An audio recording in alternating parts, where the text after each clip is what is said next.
1994년 4월 6일 세계 최고의 두 다이버는 신기록을 세우기 위해 1년간의 철저한 훈련을 마쳤다. 그리고 마침내 그들은 세계에서 가장 깊은 수중 싱크홀에 모였고 잠수를 시작했다. 몇 시간 후 예상치 못한 문제가 발생한다. 셰크 엑슬리는 플로리다 리브오크 출신의 수학교사였다. 그는 1965년 16세의 나이로 다이빙을 시작해서 스쿠버 다이빙에 관련된 세계 기록들을 수차례 깨뜨린 전적을 가지고 있는 최고의 프로 다이버였다. 그는 기존의 다이빙 상식을 깨뜨리고 불가능해 보였던 곳들의 탐험을 성공해가며 명성을 쌓아왔다. 특히 동굴 다이빙에 관련해서 그 명성과 업적이 대단했는데 23세에 세계 최초로 100회 이상의 동굴 다이빙을 기록했으며 40대에는 그 수가 상식을 뛰어넘어 4,000회로 증가했다. 또한 역사상 최초로 240m 밑으로 다이빙한 다이빙계의 선구적인 인물이었다. 이렇듯 장소를 가리지 않는 수많은 다이빙 경험과 명성을 통해 그는 미국 동굴학회의 동굴 다이빙 부문 최초의 회장이 되었다. 그 후 그는 1979년에 책을 서술했는데 이는 아직까지도 오버헤드 다이빙에서 사용되는 기본적인 안전 절차의 매뉴얼로서 사용된다. 여기서 오버헤드 환경이란 긴급 상황에서 수면으로 상승할 수 없는 수중 동굴이나 난파선 내부 등을 말한다. 또한 다이빙 커뮤니티에서 그의 가장 영향력 있는 업적으로는 옥토퍼스라고 불리는 2단계 백업 레귤레이터 사용 표준화를 꼽는다. 이는 오버헤드 환경뿐 아니라 개방 수역에서까지 모든 스쿠버 다이버들에게 필수적인 장비로 간주되고 있다. 이렇듯 광범위한 지식을 통해 꾸준한 다이빙을 하며 그에게는 특별한 능력이 생겼다. 일반적으로 다이버들에게 수심이 깊어지며 발생하는 위험에는 크게 두 가지가 있는데 첫 번째는 깊어지는 수심만큼 강력해지는 수압이다. 이는 다이버들이 깊은 수심에 도달하는 것을 어렵고 위험하게 만드는 외부적이고 직접적인 요인이다. 하지만 이러한 외부적인 요인뿐 아니라 내부적인 요인이 있는데 이것이 깊은 수심의 잠수를 도전적으로 만드는 두 번째 이유다. 질소 중독, 감압병 등이 이러한 내부적인 요인에 속한다. 특히 질소 중독은 질소의 높은 부분 압력에 의한 것으로 혈류의 질소가 너무 빠르게 쌓이며 신체가 이를 흡수할 수 없는 상태를 말한다. 이는 어떠한 경고 없이 다이버 자신도 모르는 사이에 빠른 속도로 신체를 장악하게 된다.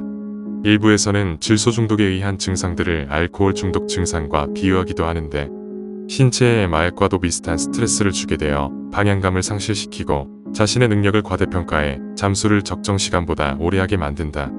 특히 가장 무서운 증상은 다이버가 하강하고 있는데도 수면으로 상승하고 있다고 착각하게 된다는 것이다.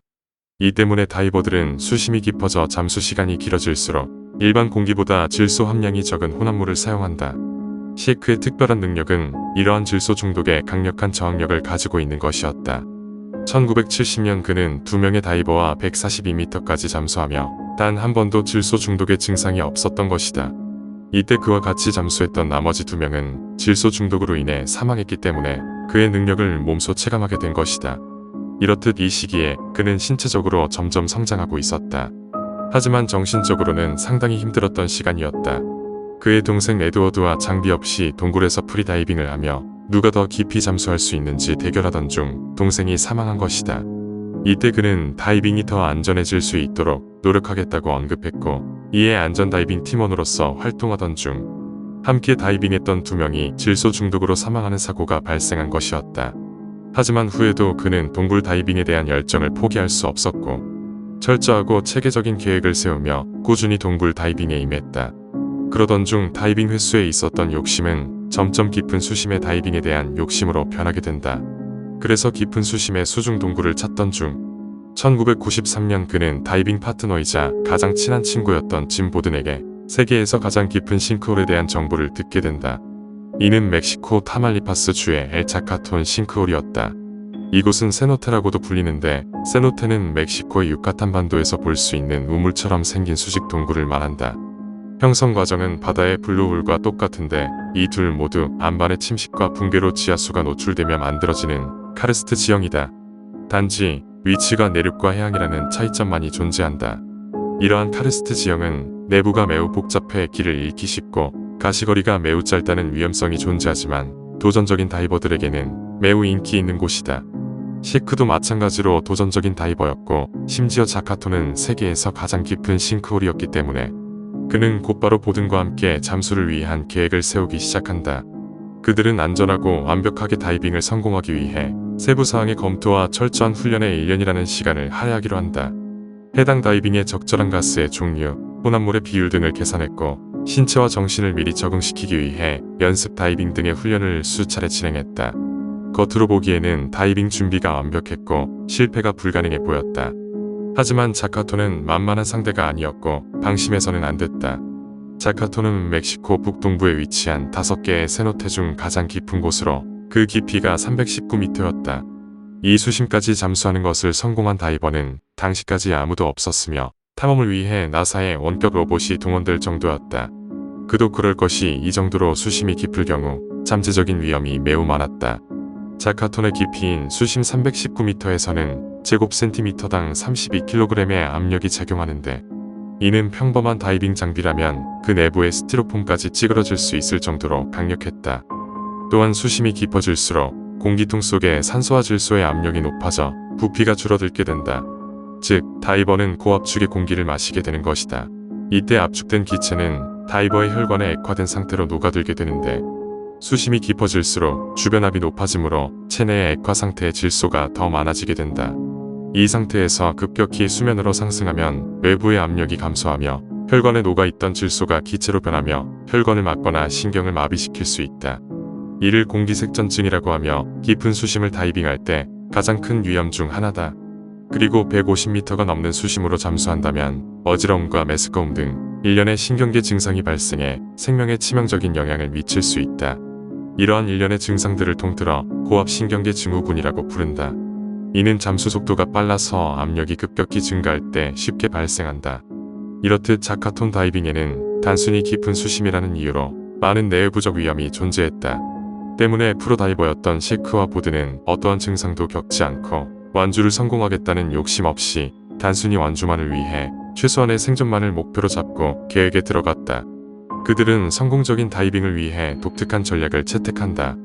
감압에 필요한 잠수 시간을 극도로 줄이기 위해 빠른 하강을 결정한 것이다. 이들은 분당 33m, 즉 자카톤의 바닥에 도달하는데 단 10분이 걸리는 매우 빠른 속도의 하강을 계획했다. 보통 이 정도의 수심에서 작업하는 산업 다이버들은 엄빌리컬이라는 공기 공급 호스를 통해 호흡하며 수십 시간을 물속에 있는다.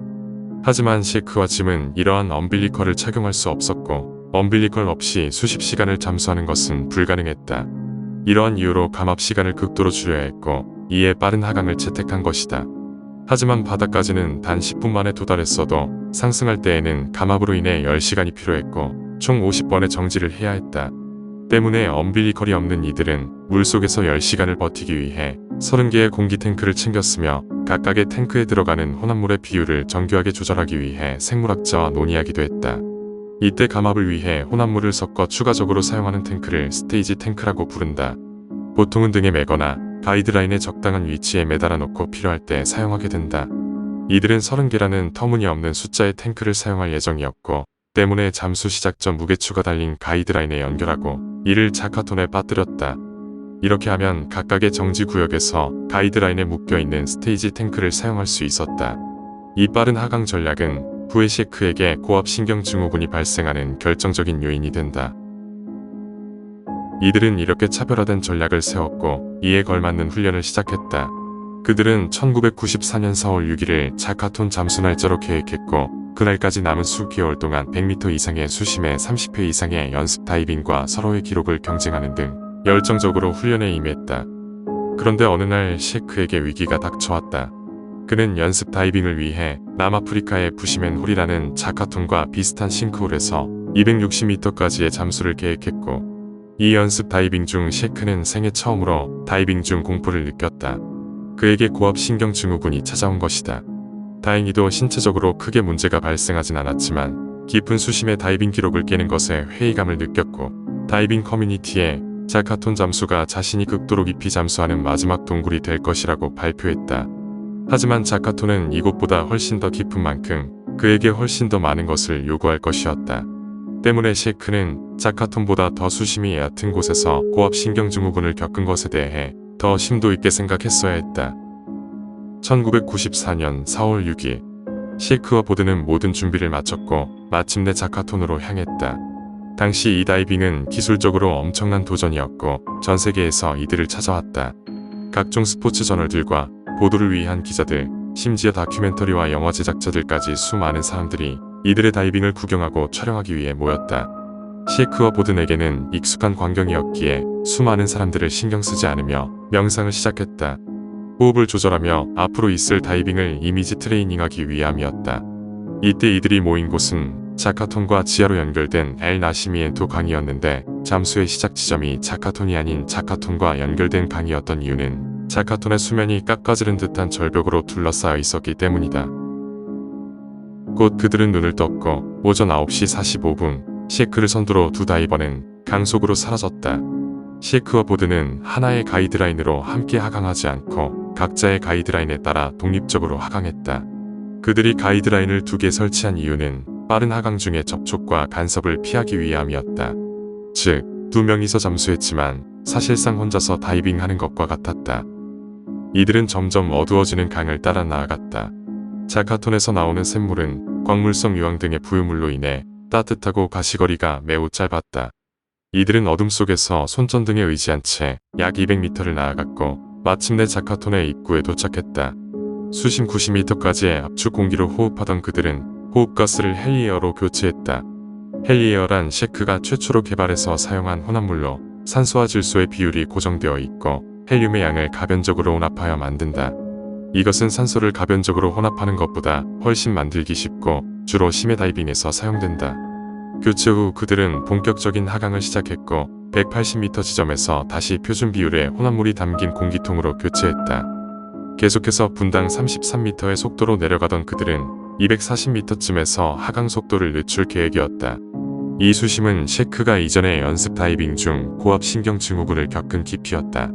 마침내 셰크는 240m, 보드는 230m 지점에 도달했고 속도를 늦추기 시작했다. 그런데 더 위에 있던 보든에게 계획에 없었던 문제가 발생했다. 그 전까지의 하강 속도가 계획보다 훨씬 더 빨라서 헬륨을 예상보다 훨씬 더 많이 마셔버린 것이다. 그가 이 문제를 알게 되자마자 어김없이 몸이 가렵고 따갑기 시작했다. 심지어 눈앞에 수백 개의 반짝거리는 빛들이 생기며 앞을 제대로 보기가 힘들었다. 프로였던 그는 고압 신경 증후군이 시작됨을 바로 깨달았고 이 깊이에서 더 심해진다면 죽을 것이라고 확신했다.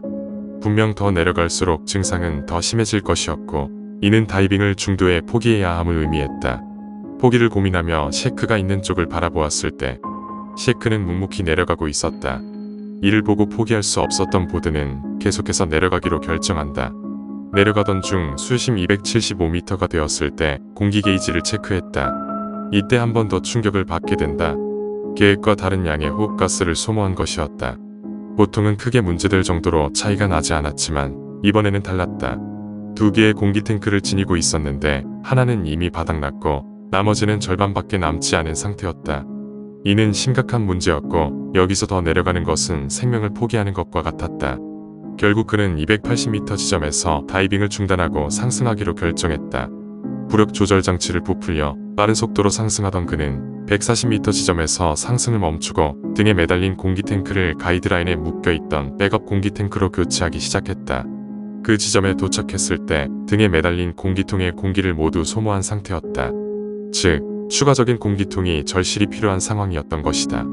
때문에 재빠르게 공기통을 교체하고 레귤레이터를 입에 물었다. 그 후 공기통의 밸브를 열자 분출하는 가스의 힘으로 레귤레이터가 입 밖으로 날아가 버렸다.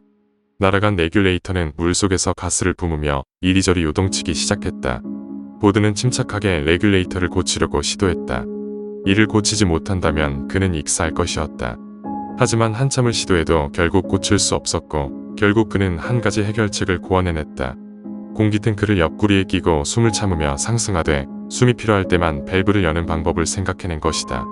분명 이 방법은 쓸모가 있었고 계속해서 숨을 쉴 수는 있었다. 하지만 고압 신경 증후군으로 엄청난 신체적 스트레스를 받는 상태였고 심지어 다음 탱크가 있는 40m 떨어진 90m 지점까지 감압을 위해 정지하며 올라가야 했다. 하지만 그에게는 이 방법이 최선이었고 불편을 감수하며 무사히 90m에 도착하게 된다.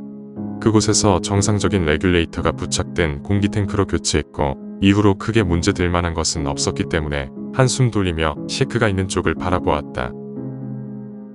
한편 자카톤의 수면 위에서 지원팀들은 보든과 셰크의 기포를 체크하고 있었다. 그들이 잠수한 지 2분쯤 됐을 때 셰크와 보든이 하강하고 있는 부분의 수면에서 첫 번째 기포가 올라왔다. 이들의 계산에 따르면 15분 후에 한 번 더 기포가 올라와야 했다. 하지만 보든이 있는 곳에서만 기포가 올라왔다. 분명 셰크가 보든보다 더 아래쪽에 있을 것이었기 때문에 조금 더 기다려보기로 결정했다. 하지만 시간이 지나도 셰크의 기포는 올라오지 않았고 지원팀의 다이버 중 하나였던 앤이 보든과 만나서 무슨 일이 발생했는지 물어보기 위해 잠수하기로 결정했다. 같은 시각 보든은 셰크의 가이드라인이 움직이지 않는 것으로 보아 이미 그가 죽었거나 심각한 문제가 발생했음을 직감했다. 내려가던 앤은 20m 지점에서 보든을 만났고 다이빙 슬레이트의 셰크에 대해 물었다. 이때까지만 해도 서로의 생각을 교환하며 셰크의 생존에 일말의 희망을 가지고 있었다. 때문에 앤은 셰크를 찾기 위해 더 아래로 내려간다. 수심 80m를 내려갔을 때 적어도 그 시간에 셰크는 그곳에서 정지하며 감압하고 있어야 했지만 그의 불빛조차 보이지 않았다. 앤은 더 깊이 내려가고 싶었지만 공기가 부족해 상승하기로 결정한다. 앤과 보드는 수심 20m 지점에서 감압을 위해 정지해 있었고 뒤이어 내려온 몇 명의 지원 다이버들과 만났다. 이들은 모두 셰크가 이미 사망했음을 직감하고 있었고 서로의 생각을 교환하며 셰크의 사망이 기정사실화되었다. 이후 시간이 흘러 보드는 홀로 외로운 감압을 마치고 수면으로 올라왔다. 셰크가 사망했다는 소문이 이미 돌고 있었고 수많은 인파는 술렁이며 혼란스러웠다. 세계 최고의 다이버였던 그가 돌아오지 못하리라고는 아무도 생각하지 않았기 때문이었다. 이후 곧바로 셰크의 시신 수습을 위한 준비가 시작되었다. 하지만 셰크가 있는 곳까지 안전하게 갈 수 있는 방법이 없어서 포기하기로 결정했고 철수를 위해 자카톤에 사용된 장비들을 치우기 시작했다. 마지막으로 자카톤 다이빙에 사용되었던 가이드라인을 끌어올렸다. 보든의 밧줄은 쉽게 건져 올려졌지만 셰크의 밧줄에는 스테이지 탱크가 사용되지 않은 채 그대로 걸려있어 무게가 많이 나갔고 어렵게 건져 올렸다. 마침내 거의 다 건져 올린 듯 했을 때 밧줄의 끝에는 셰크의 시신이 있었다. 셰크는 물속에서 자신이 곧 죽으리라 직감했고 다른 사람들이 자신의 시신을 수습해야 하는 위험에 빠뜨리게 하고 싶지 않아 자신의 신체를 스스로 가이드라인에 묶은 것이다. 셰크의 사인이 무엇인지 확실하게 밝혀진 바는 없다. 하지만 그에게 고압신경증후군이 발생했다는 것은 확실했다. 하지만 이는 이미 그전에도 겪었던 일이고 보든이 그랬던 것처럼 그는 적절하게 대처할 수 있었다. 때문에 고압신경증후군 자체가 직접적인 사인이 되었기보다는 근육경련 등의 증상들로 인해 레귤레이터를 제대로 물지 못하는 등 일련의 사고들이 발생해 익사했을 것으로 추측된다. 혹은 가능성이 높진 않지만 트라이믹스를 혼합할 때 가스의 비율이 잘못되었을 수도 있다. 산소 비율이 너무 높을 경우 독성이 생기고 질소가 너무 높으면 중독을 일으킬 수 있다. 하지만 철저한 계획을 세웠던 그가 이러한 기본적인 실수를 했을 가능성은 낮을 것이다. 셰크의 시신이 수습되고 나서 보드는 엄빌리컬 없이 925피트를 도달한 세계 최초의 다이버 타이틀을 달게 되었다. 이는 세계의 미식축구 경기장을 이어붙인 거리와 같았다. 또한 이 타이틀은 셰크가 생전 자신의 인생에서 최고로 바라던 것이었다. 셰크는 평생을 다이버들의 안전을 위해 노력했고 다이빙 커뮤니티에서 수많은 찬사를 받으며 플로리다 잭슨빌에 위치한 그의 동생 옆에 묻혔다. 사고 이후 보든의 자카톤 다이빙 기록을 깬 다이버는 아직까지 나오지 않았지만 다른 곳에서 그의 기록을 깬 다이버들이 여럿 나왔다. 현재까지도 다이빙 커뮤니티에서는 이러한 기록들이 셰크 엑슬리의 노력이 없었다면 불가능했을 일이라고 평가하고 있다. Safety is extremely important. Sometimes you can cut safety procedures and accomplish more, but in the long run, the risk eventually will catch up with you. I've been very fortunate. I've made over 4,000 cave dives in the past 30 years, and the reason I've survived and the reason why hopefully I'll continue to survive is because I am so careful. There are a number of dives I could have done a lot sooner and that sort of thing, but you just have to have the discipline to stay within your limits.